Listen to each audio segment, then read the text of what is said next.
ഈശോമിശിഹായ്ക്ക് സ്തുതിയായിരിക്കട്ടെ. എല്ലാവർക്കും നക്ഷത്രങ്ങളിലേക്ക് സ്വാഗതം. ഒരു പെൺകുട്ടിയുടെ ചെരുപ്പിൻ്റെ സ്ട്രാപ്പ് പൊട്ടി. ഉടൻ തന്നെ അവളത് എടുത്ത് കഴുകി ഉണക്കാൻ വെച്ചു. കൗതുകം കൊണ്ട് അമ്മ ചോദിച്ചു, എന്താ മോളെ, നീ ഇത് സ്മാരകമാക്കാൻ പോവുകയാണോ?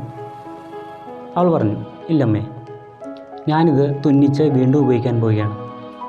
അമ്മ ചോദിച്ചു, പിന്നെ എന്തിനാ മോളെ അത് കഴുകിയത്? അവൾ പറഞ്ഞു, എനിക്ക് എൻ്റെ ചെരുപ്പല്ലാതെ മറ്റൊരാളുടെ ചെരുപ്പ് കൈകൊണ്ടെടുക്കുന്നത് ബുദ്ധിമുട്ടുള്ള കാര്യമാണ്. ചെരുപ്പ് തുന്നുന്ന ചേട്ടന്മാരെ കണ്ടിട്ടില്ലേ? അവർ വളരെ താല്പര്യപൂർവ്വം കൈകളിലെടുത്ത് മടിയിൽ വെച്ചാണ് തുന്നിത്തരുന്നത്. നമ്മൾ എവിടെയെല്ലാം ഇട്ട് കിടക്കുന്ന ചെരുപ്പാണമ്മേ. അവരും മനുഷ്യരല്ലേ, അവർക്ക് അവർ പരിഗണന കൊടുക്കണ്ടേ? അതുകൊണ്ടാണ് ഞാൻ കഴുകിയത്. സ്നേഹമുള്ളവരെ, നമ്മളെല്ലാം ക്രിസ്മസിനുള്ള ഒരുക്കത്തിലാണ്, ഉണ്ണീശോയെ വരവേൽക്കാനായിട്ടുള്ള ഒരുക്കത്തിലാണ്. പുൽക്കൂട്ടിലേക്ക് നോക്കിയാൽ മനോഹരമായൊരു കാഴ്ച കാണാം. അവിടെ നമുക്ക് പൂജരാജാക്കന്മാരെ കാണാം, ആട്ടിടയന്മാരെ കാണാം, ആടുമാടുകളെയും ഒട്ടകങ്ങളെയും കാണാം.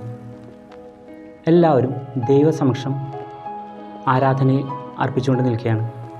അവിടെ പണ്ഡിതനെന്നോ പാമരനെന്നോ അല്ലെങ്കിൽ സമ്പന്നനെന്നോ ദരിദ്രനെന്നോ, ഒന്നുകൂടി പറഞ്ഞാൽ മനുഷ്യനെന്നോ മൃഗങ്ങളെന്നോ ഉള്ള ഒരു വ്യത്യാസവുമില്ല.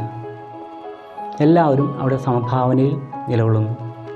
സ്നേഹമുള്ളവരെ, നമ്മുടെ ദൈവം തൻ്റെ സൃഷ്ടവസ്തുക്കൾക്ക് കൊടുത്തിരിക്കുന്ന മൂല്യവും പരിഗണനയും തുല്യതയും എല്ലാമാണ് ഇത് കാണിക്കുന്നത്.